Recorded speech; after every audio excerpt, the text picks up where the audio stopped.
आणि आज आमची सकाळ अशी काहीशी झाली आहे.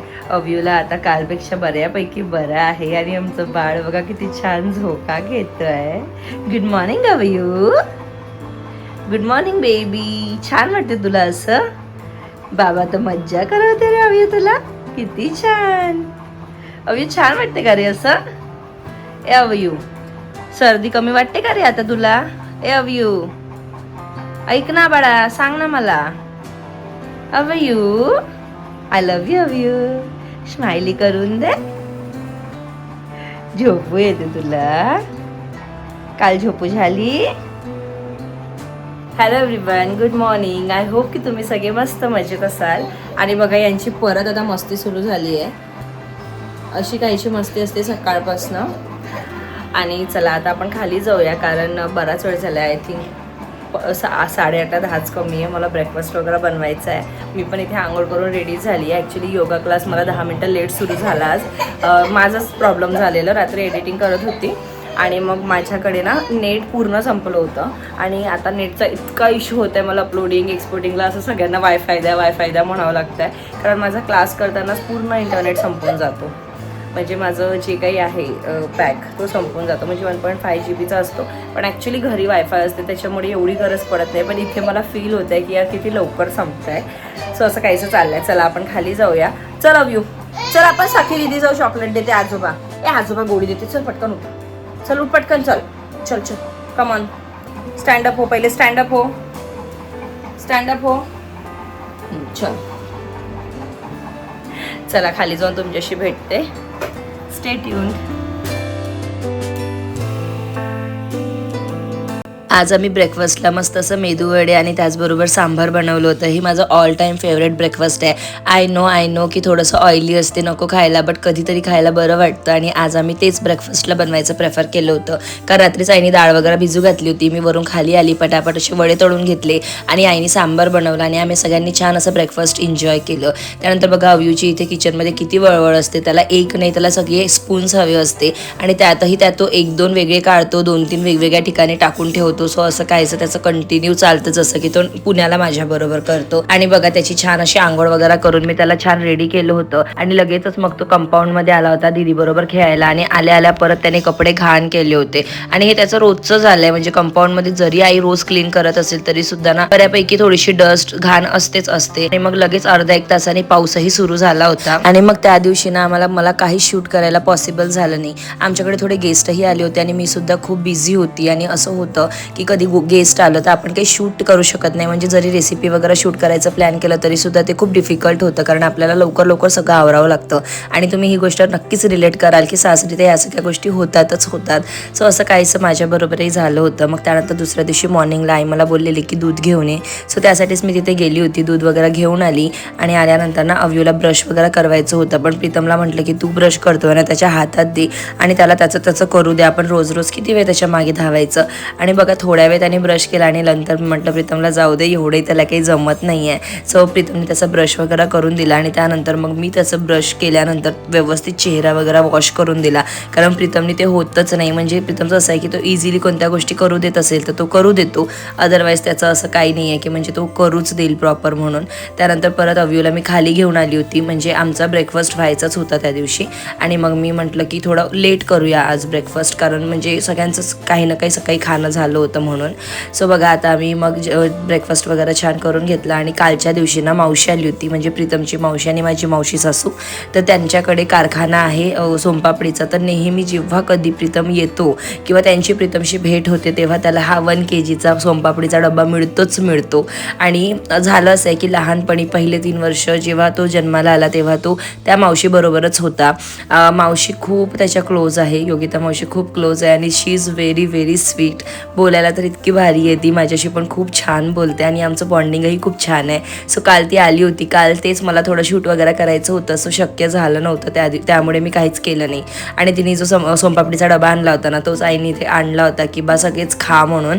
सो मग आम्ही सगळ्यांनी छान असं सोनपापडी वगैरे खाल्ली. आणि आजच्या दिवशी पण ना मी खूप बिझी होती. सो त्या दिवशी म्हणजे आजच्या दिवशी मला काही शूट वगैरे करायला जमलं नाही. म्हटलं नाही आता उद्याच्या दिवशी म्हणजे आताच कंटिन्यू करते मी व्लॉग. जे मी कांदा वगैरे कट करते या दिवशी मग मी म्हटलं नाही आज आपण प्रॉपर शूट करूया, कारण बरेच दिवस झाले म्हणजे 3 दिवस झाले होते प्रॉपर शूटिंग नव्हती झाली आणि कुठेतरी बॅक ऑफ माइंड असतं की आपले व्हिडिओ नाही गेले, ऑन टाईम नाही गेले. सो म्हणून म्हटलं नाही आज आपण एक छान रेसिपी शेअर करूया आणि त्यासाठीच मी ते कांदा कट करते. मला वाटते तुम्हालाही हे माहिती असेल, ही एक औषधी भाजी पण म्हणू शकता किंवा आमच्या साईडला याला काटवल म्हणतात. सो याची भाजी वर्षातनं एकदा तरी तुम्ही नक्कीच खा. ॲज अ मेडिसिन ही आपल्या बॉडीमध्ये काम करते. दिसायला थोडीशी विचित्र दिसते, वरून काटे काटे आहे, पण याला तुम्ही कारल्याच्या भाजीसारखं करू शकता. फक्त कांद्यात ही भाजी बनवावं लागते. फक्त चिरायला मला थोडा जास्त वेळ लागत होता ही भाजी, कारण ना आम्ही ही भाजी गुरुवार मार्केटमधून आणली होती आणि 2 ते 3 दिवस झाले होते आणि त्याच्यातल्या ज्या आतमधल्या बिया आहे ना त्या कडक आल्या होत्या. सो तुम्ही मेक शुअर करा की जेव्हा कधी तुम्ही ही भाजी विकत घेताना तर छोटे छोटे घ्यायचे आणि कोहळे घ्यायचे, म्हणजे त्याची आतमधली जे बिया आहे ना ते तुम्हाला बाहेर काढायची अजिबात गरज पडणार नाही.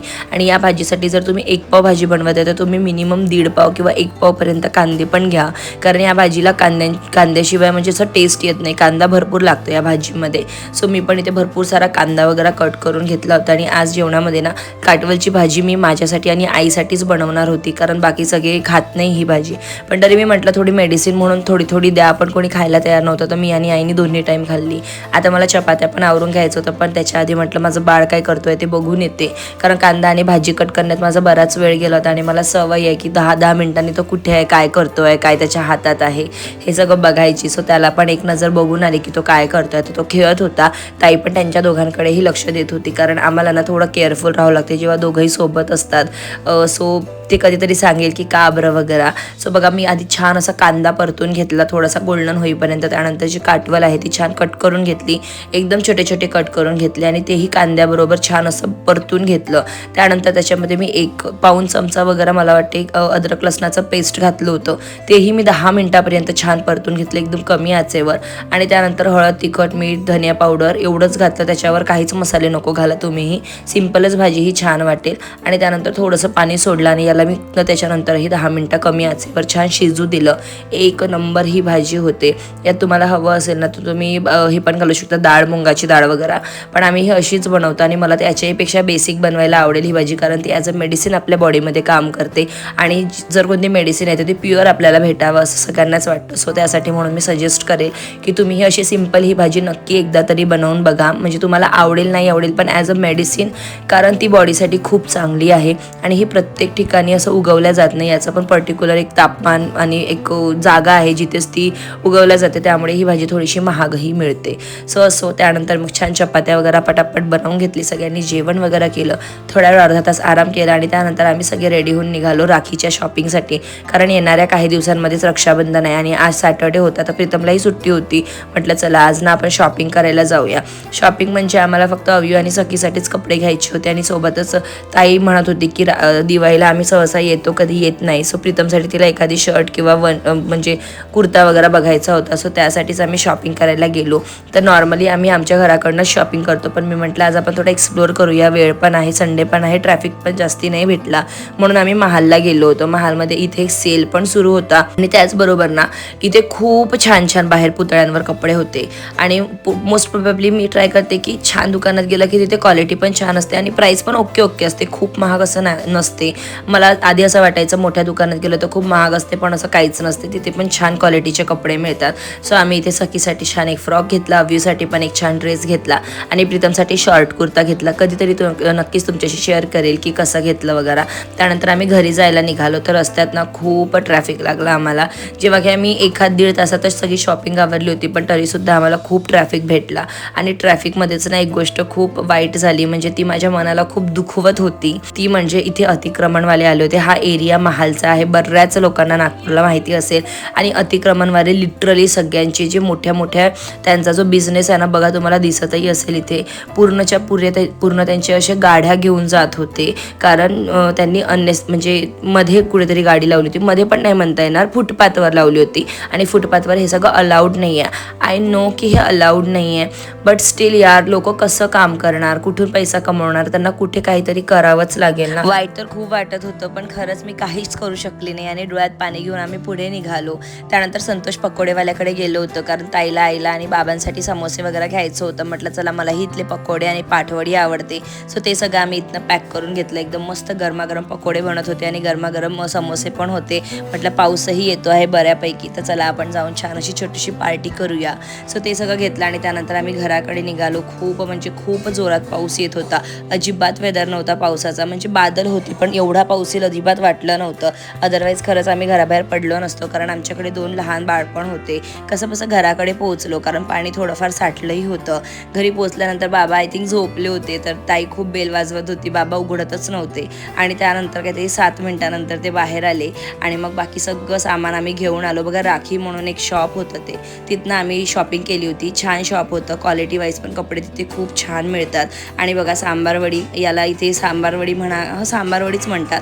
समोसा, पकोडे तर अप्रतिम असतात आणि त्यांची जी मिळालेली चटणी आणि कढी आहे त्याच्याबरोबर हे सगळं खाण्याची मज्जाच वेगळी असते. आणि पाऊस येतो आणि गरमागरम ह्या सगळ्या वस्तू मिळाल्या तर सोने पे सुहागा होतं. आणि कुठेतरी ना माझ्या मनात ती गोष्ट बॅक ऑफ माइंड माझी चालली होती की यार त्यांचे एवढे सगळे ठेले घेऊन गेले आहे, त्यांचे प्रोडक्ट्स घेऊन गेले आहे. पण खूप साऱ्या वेळेस असं होतं की तिथल्या गोष्टी आपल्याला तिथे सोडावं लागतं, कारण हे कसं आयुष्य आहे जिथे आपल्याला पुढे जावंच लागणार आहे. सो असो, सखीला समोसा खूप आवडतो हे मला आज कळालं होतं, कारण तिने प्रॉपर समोसा घेऊन तिचं ती एन्जॉय करत होती. प्रीतमला काहीच नको होतं, फक्त पकोडे हवे होते. सो त्याला पकोडे दिले आणि त्यानंतर म्हटलं चला आपण थोडा वेळ विश्रांती घेऊया. आई पण बोलली आपण 6-7 वाजेपर्यंत मस्त आराम करूया. सो म्हणून आम्ही पण वर आलो होतो आणि बघा या दोघांची इथे मस्त मस्ती सुरू आहे. आणि हे मला ना बघून खूप क्यूट वाटतं जेव्हा हे दोघं मस्ती करतात. छोटे छोटे शॉर्ट्स घ्यायला मला खूप आवडतं, म्हणजे मला असं वाटते सगळे मेमरीज आमचे सेव्ह असायला पाहिजे. आणि अव्यू प्रीतम खूप छान खेळतात. Obviously they are like father son आहे, बट खूप छान वाटतं यार की आपले 2 माणसं एवढे हॅप्पी आहे वगैरे. सो असं काहीसं झालं, थोडा वेळ आराम केला. मला कपडे धुवायची होती, मी ती कपडे धुतले, वाळू वगैरे घातले, थोडंफार एडिटिंग केली आणि त्यानंतर रात्रीच्या स्वयंपाकासाठी मी खाली आली तर काहीतरी 6:30 वाजले होते. आणि लगेच मग मी शेंगा तोडायला घेतली. तसं तर मोस्ट ऑफ पोट सगळ्यांचं भरलं होतं, पण तरीसुद्धा थोडं जेवण करायचं म्हणून मुंगण्याच्या शेंगा आणि वांग्याची भाजी करायचं आम्ही डिसाईड केलं. आणि सोबतच वरण भात आणि पोळी असं बनवायचं आमचं प्लॅन होतं. मी आणि आई असली की आई भाजी आणि मोस्ट प्रोबेबली कुकर वगैरे करून घेते आणि मग चपात्या करण्याचं माझं काम असते. आणि सोबतच मग गॅस क्लिनिंग आणि बाकी सगळ्या गोष्टी मी करत असते. आता आमचं इथे स्वयंपाक करायचं चाललंच होतं आणि ताई अव्यू आणि सखीला बाहेर खेळवत होते. आणि अव्यूचं असं असते ना, कधी त्याचा मूड असला तर तो खूप छान खेळतो, अदरवाईज तो अति त्रास देतो. आणि आज तो त्रास द्यायच्या पूर्णपणे मूडमध्ये होता, कारण आम्ही दिवसभर बाहेर फिरलो होतो. आणि आता त्याचं असं झालं होतं की मला बाहेरच जायचं म्हणून मी त्याला घेऊन बाहेर आली होती. आणि आज पहिल्यांदा प्रीतम त्याच्या मित्रांबरोबर कुठेतरी बाहेर असं डिनरला गेला होता आणि लेट येणार होता. सो आम्ही ते अव्यू, मी, ताई आणि सखी आम्ही थोडंसं बाहेर फिरलो. त्यानंतर अव्यू आणि सखी भरपूर वेळ पावसाच्या पाण्यात खाली खेळत होते. असं काहीसा होता आजचा आमचा दिवस. चला भेटूया आपण लवकरच, तेव्हापर्यंत बाय अँड टेक केअर.